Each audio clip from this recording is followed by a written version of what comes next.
Alors, s'il vous plaît, levez la main pour si vous avez des questions. Vous pouvez faire un petit commentaire, mais plutôt des questions courtes. Et on demandera à nos intervenants de répondre.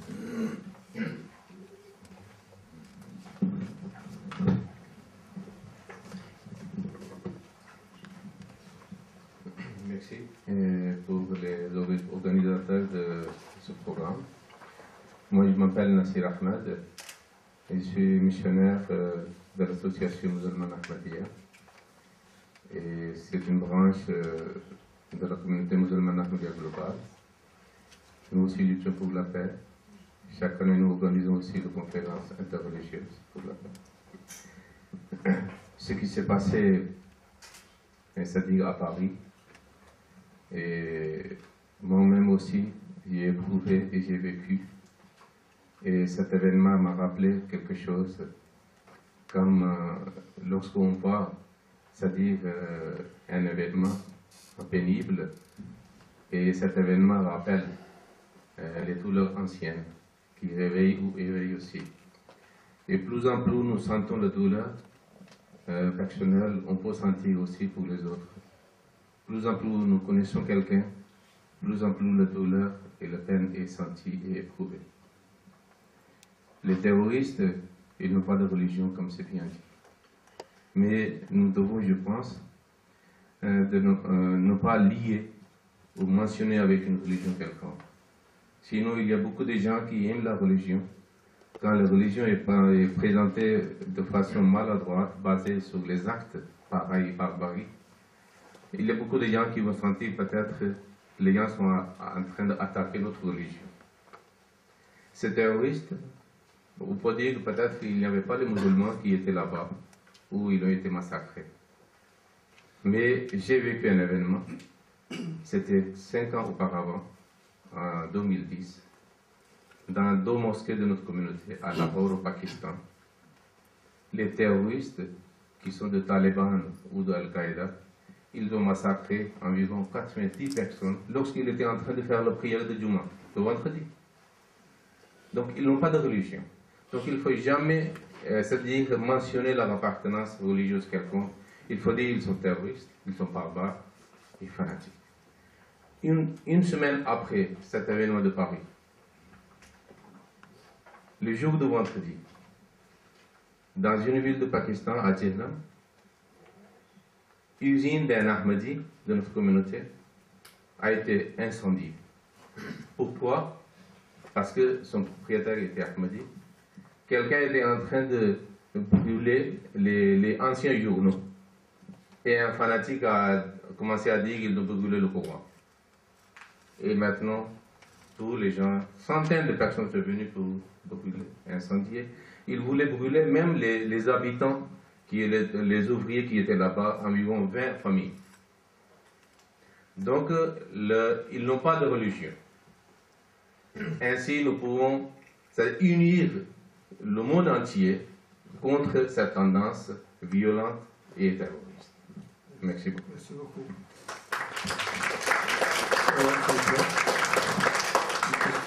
Oui, comment combattre le terrorisme? Alors, le terrorisme ne peut pas être combattu juste par la guerre, militairement. Non, cette version est vraiment insuffisante. Il faut combattre le terrorisme aussi par la formation des imams, par l'enseignement, par la compréhension, par l'amour entre les peuples, et aussi par l'amour à la nature. Parce que faire ces usines d'armement, faire les complexes chimiques, c'est aussi contre la nature. Donc, aimer cette nature, essayer de vraiment émerger la compréhension collective. Cette émergence peut vraiment réduire la guerre et arriver un peu plus vers la paix. Merci. Merci beaucoup.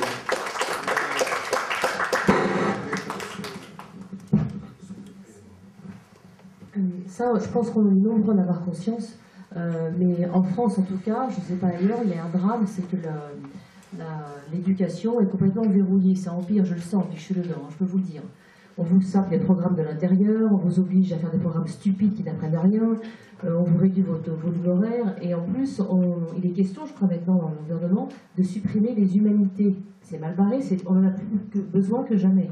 Ils veulent supprimer les humanités, les licences de lettres classiques, pareil, à quand la philo aussi. Alors, c'est pour ça que je répète ce que j'ai dit tout à l'heure, si on attend des politiques qu'ils donnent des solutions, on y sera encore dans 3 siècles. D'où, ça paraît cucu ce que j'ai dit tout à l'heure, mais vraiment le fait de nettoyer déjà, vous disiez ça déjà, on le pratique, ça, on se nettoie, on se purifie intérieurement de tout ce qui est en nous. Ça paraît idiot, mais si on est nombreux à le faire, vous imaginez ce que ça fait? On n'a plus besoin d'attendre leur solution pour que le monde avance.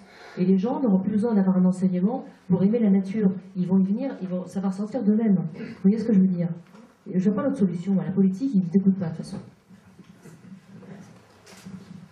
Merci. Une autre question? Oui.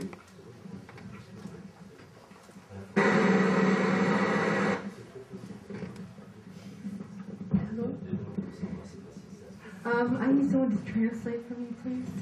Jack. First of all, I want to applaud all of you for coming, especially all of the speakers. You have a tremendous amount of courage. Je voudrais applaudir tous les speakers, tous ces intervenants pour votre courage. I was in the September 11th bombing in Washington, D.C. J'étais à Washington au moment du bombardement du 11 septembre, des attentats du 11 septembre aux États-Unis. At that time, Reverend Sun Myung Moon, who is the founder of UPF, organized 60 conferences within 1 year for world peace, including all the world leaders and religious leaders and political leaders, and I helped to do that.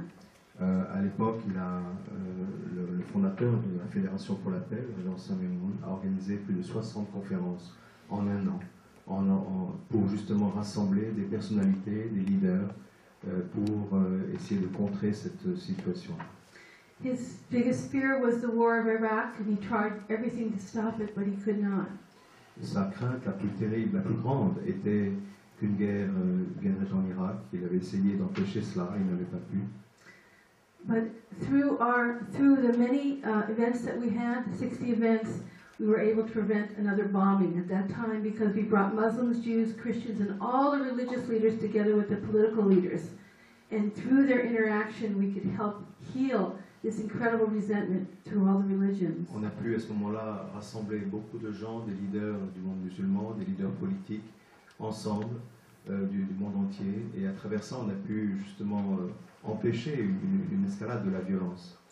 And I just wanted to make one comment, is that what you're doing is historically so important, because we're not just healing this world, but we're healing a lot of resentment, historical resentment. And I would like to say something in particular to the Muslims here. I am a Jew, born a Jew, became a Christian. I consider myself a Muslim. I love the Muslims. I've worked with the Muslims my whole life. Juif. And I'm American. J'aime beaucoup les musulmans, je suis américaine. And what is going on in America today does not represent Et ce qui se passe en Amérique aujourd'hui the best of America. Ne représente pas ce qui est And I repent to every Muslim here for what is going on in America today. Ma repentance de tout ce qui se passe aux États-Unis actuellement. And I want you to know that not everyone feels that way. There are many great people that do not feel that way. Sachez que ce ne sont pas tous les Américains qui pensent de cette façon. Anyway, thank you all for coming. God bless you. Merci d'être venus.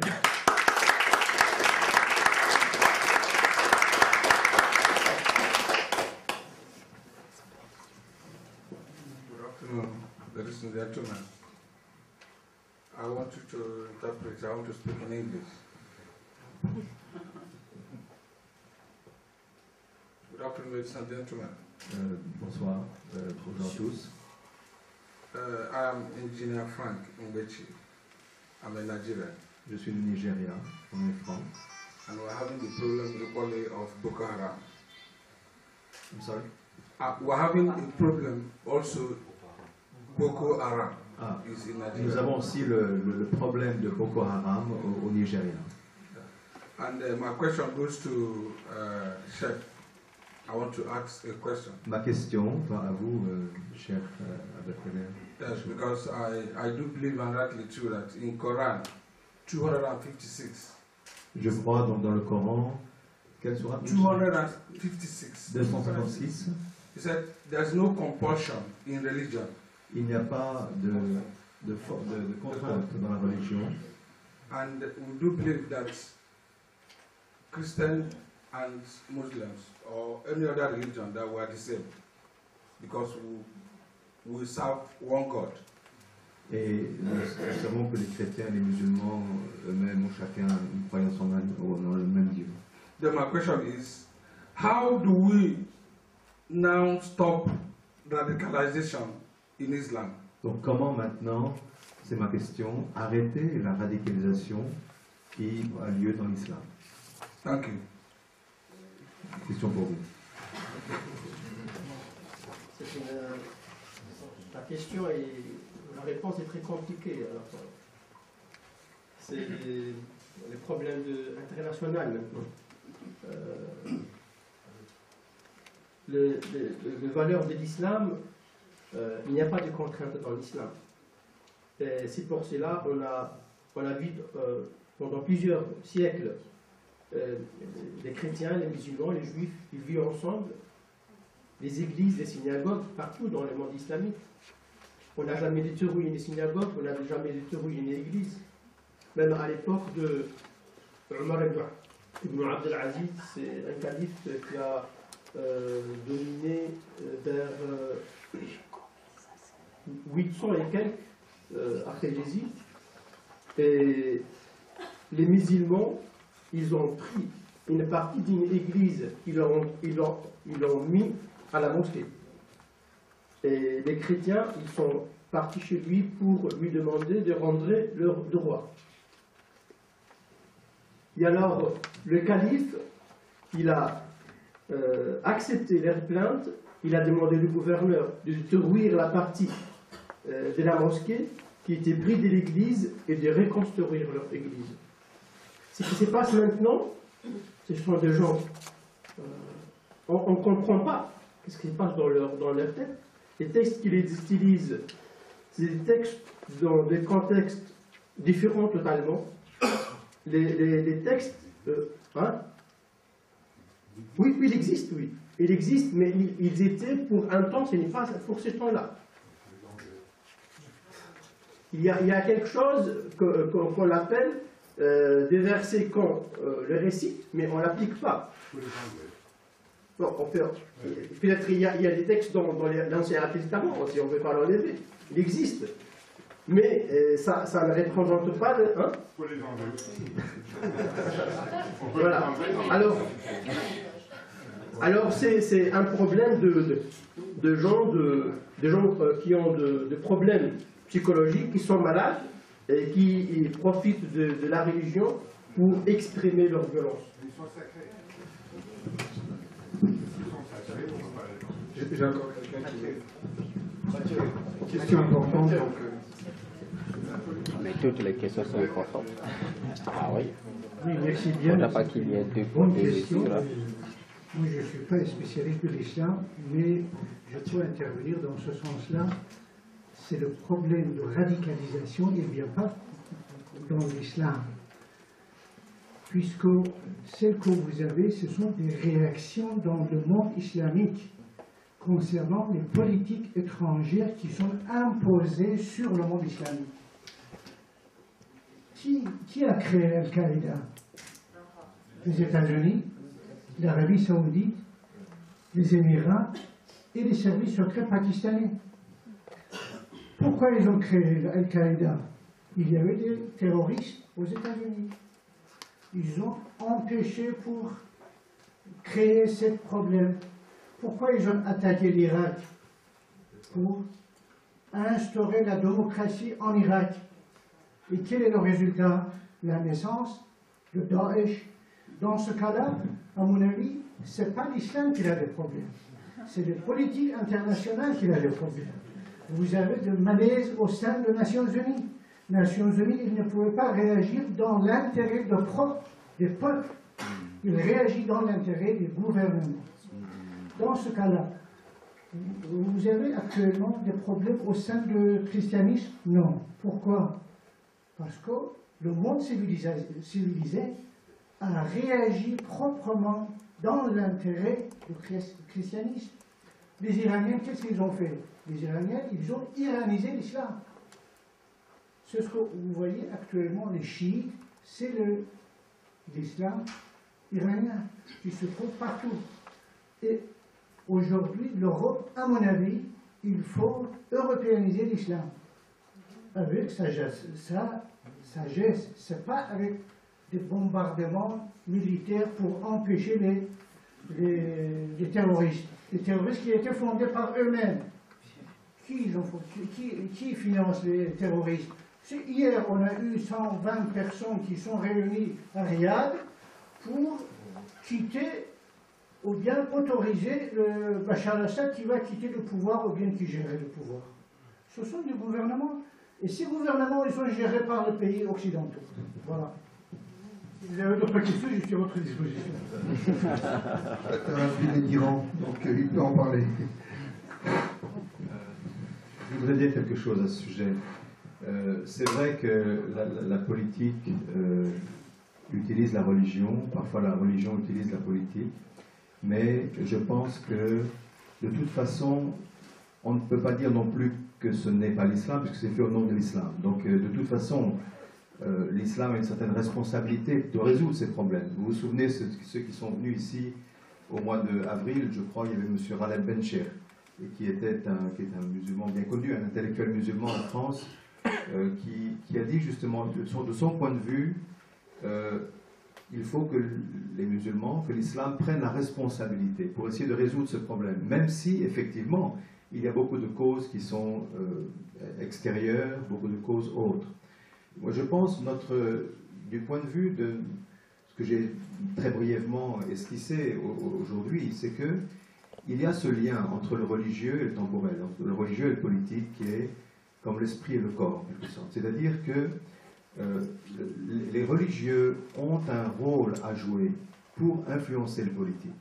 Et c'est vrai que les politiques, y compris les Américains, je ne parle pas seulement des politiques musulmans, tous, sont finalement trop souvent mettent en avant leurs intérêts propres, etc. Donc ça cause un tas de problèmes. Et c'est là où la responsabilité des leaders religieux est essentielle. Parce que, quand j'ai parlé tout à l'heure de l'altruisme qui est à la base de la religion, c'est dans l'idéal. Parce qu'en réalité, ces valeurs religieuses de bénévolence, de miséricorde, tout le monde sait qu'elles ne sont pas très bien pratiquées par toutes les religions, y compris l'amour par les chrétiens. Donc, il y a un problème de fond aujourd'hui. Et je pense que ça, c'est notre point de vue en tant que Fédération pour la paix, c'est que les leaders religieux doivent se mobiliser.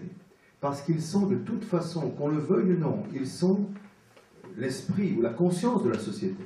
Ils doivent jouer le rôle de conscience de la société. C'est pour ça, ce n'est pas une église qui peut être la conscience, ce n'est pas une religion. Aujourd'hui, dans la globalisation, ça ne peut être qu'un dialogue interreligieux, de toute façon. Mais ce dialogue interreligieux, et c'était le thème dont on parlait aujourd'hui, ce matin, c'est justement comment devenir la conscience pour changer ce que font les politiques. Parce qu'après tout, l'esprit est souvent influencé par le corps, nous le savons nous-mêmes dans notre vie, mais n'empêche que l'esprit a le pouvoir. Lorsqu'il est clair et lorsqu'il est verticalement lié à l'univers ou à Dieu, il peut influencer le corps. Donc je pense qu'on ne peut pas dire que les religieux n'ont pas de responsabilité. Ils ont la responsabilité. D'abord les musulmans, parce que beaucoup de choses sont faites au nom de l'islam. Donc je pense certainement les religieux musulmans ont une responsabilité. Je pense que nous, et par exemple dans notre fédération, on va avoir, on en parlera avec certains d'entre vous, on voudrait développer une activité, si vous voulez, un conseil interreligieux pour discuter de ces choses-là, notamment comment traiter des problèmes de la radicalisation. Il y a des problèmes d'éducation, comme l'a dit M. Awad, ce n'est pas simplement au niveau politique. En réalité, on voit bien la France elle-même, ils ont une politique très développée, mais ils sont presque bras ballants face à ce problème. Ils ne savent pas que faire, parce qu'ils ont un problème de valeur, je pense. En ce qui me concerne, je pense qu'il y a un problème de valeur profond, et qui ne touche pas donc les jeunes. Donc on a un problème nous-mêmes, comment aller au fond, des choses et comment toucher les jeunes, enfin les jeunes, ceux qui se font radicaliser. Donc il y a une discussion très profonde à avoir à ce niveau-là, au niveau de l'éducation. Je pense que c'est fondamental. Qui a le micro? Ah voilà, allez-y s'il vous plaît. Merci. Bonjour à tous. Concernant effectivement la question de la religion et surtout de l'éducation, moi je veux juste porter une expérience, c'est pas une expérience, mais c'est juste un exemple qui concerne mon pays d'origine, le Togo. Il faut quand même dire que l'éducation a son importance absolue dans cette histoire. Et moi je vois, je suis né au Togo, j'ai grandi au Togo, et d'un côté il y avait, et il y a toujours l'école coranique, et de l'autre il y a l'école française. Et ce qui est constaté et ce qui est intéressant, je pense, dans la religion musulmane, c'est vraiment l'esprit critique qu'il faut, je pense, introduire dans les questions religieuses. Moi, j'ai vécu avec des cousins qui sont toujours musulmans, qui ont fait l'école coranique, et dès lors qu'il est question de l'islam ou de Mohamed ou de Allah, c'est très difficile vraiment d'être dans le débat, d'être vraiment dans un apport critique. Donc la radicalisation aussi, je pense que d'un côté il y a l'éducation, et c'est les gens qui vont à l'école coranique, qui apprennent, qui mémorisent d'ailleurs des textes musulmans, qui sont très intéressants, qui sont très riches, et néanmoins, je pense que le plus important, c'est d'introduire aussi vraiment cet esprit critique-là, cet esprit où on peut, même quand on a affaire à des versets, qu'on puisse questionner ces versets. Et ça revient donc à cette question, l'imam dit tout à l'heure, il y a le contexte, parce que quand un verset est écrit, disons, au IIe siècle, ce n'est pas le même verset qu'on va lire, qu'on va appliquer au XXIe siècle. Ça, c'est un élément. Maintenant, pour revenir à la question de la paix, moi, je voudrais quand même qu'on se pose aussi la question de la responsabilité de la science, parce que science sans conscience n'est que ruine de l'âme, nous a dit Lavoisier. Et tout à l'heure, mon ami philosophe disait tout à l'heure qu'il faut une co-construction, effectivement, et c'est ce changement de paradigme-là qu'il faudra avoir. On sait très bien que quitter Damas pour arriver à Paris, c'est très facile. On sait très bien que regarder une vidéo ou aller sur Internet et voir ce qui se passe aux États-Unis, en Amérique, c'est très facile. Mais cette science-là est en même temps, et comme le disait tout à l'heure notre ami, c'est cette science qui nous crée des armes. Ces armes-là, comment doit-on les utiliser? Peut-on les utiliser? C'est cette science également qui crée des avions qu'on explose dans l'air. Maintenant, cette science-là, il faudra y introduire vraiment la conscience, et je pense que c'est le couple science-conscience qui est vraiment déterminant dans cette histoire de paix. Merci. Merci. Une question suivante. Michel Anglarès, prêtre catholique. C'est pour votre propos, Sabine, que je voudrais réagir un tout petit peu. J'adhère pleinement à ce que vous avez dit sur ce développement des énergies intérieures qui rayonnent au-delà de nous-mêmes. C'est d'ailleurs dans la tradition chrétienne, en d'autres termes, ce qu'on appelle la communion des saints. Mais je pense tout autant, sans doute aussi vous, qu'il faut aussi de la militance, parce que ces capacités intérieures, elles sont conditionnées par les milieux économiques, éducatifs, sociaux dans lesquels nous naissons. Et là, nous ne sommes pas égaux du tout sur ces choses-là. Et ne pas agir par la militance sur ces causes qui limitent l'homme et qui parfois aussi développent cette tendance au mal qui est en chacun de nous, ce serait bien dommage. Je pense qu'il faut tenir les deux. Ou alors c'est une autre façon de militer, ce que je disais. Ah, si vous voulez. C'est comme ça que je vois. Merci.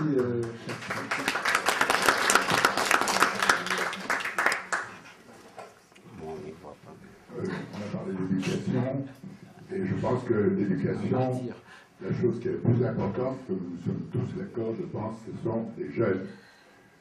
Moi, je suis d'une génération où, à l'époque des jeunes, il y avait le scoutisme.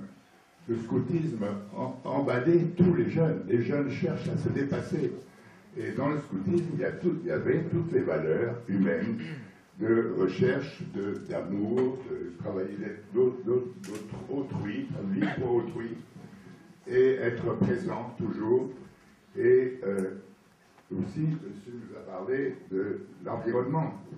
Et au scoutisme, on apprenait non seulement à être toujours prêt à servir son voisin, mais à aimer la nature. Et on partait faire des camps à l'extérieur, connaître la nature.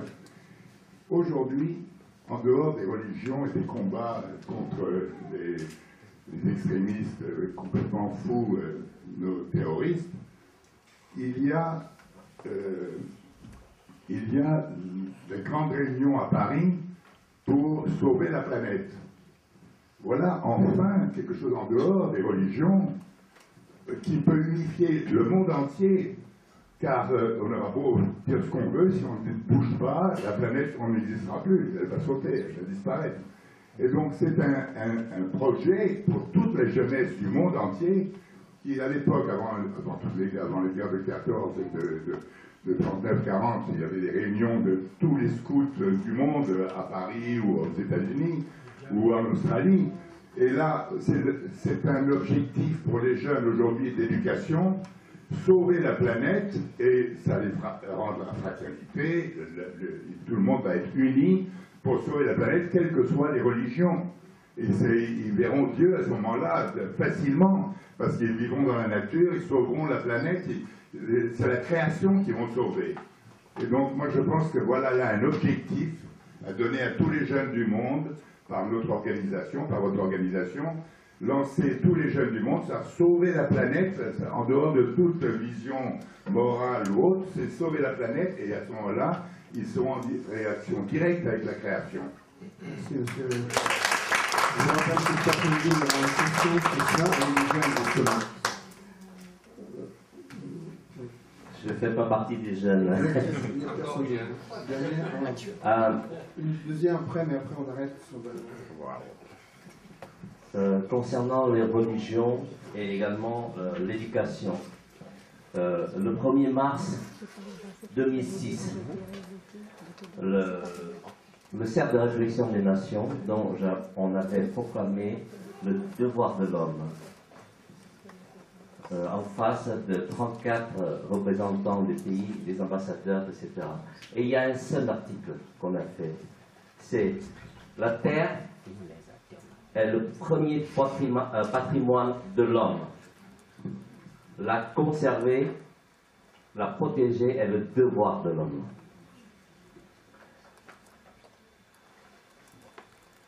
Dix ans après, dans la préparation du COP 21, dont j'ai le privilège d'y assister, on a commencé à dire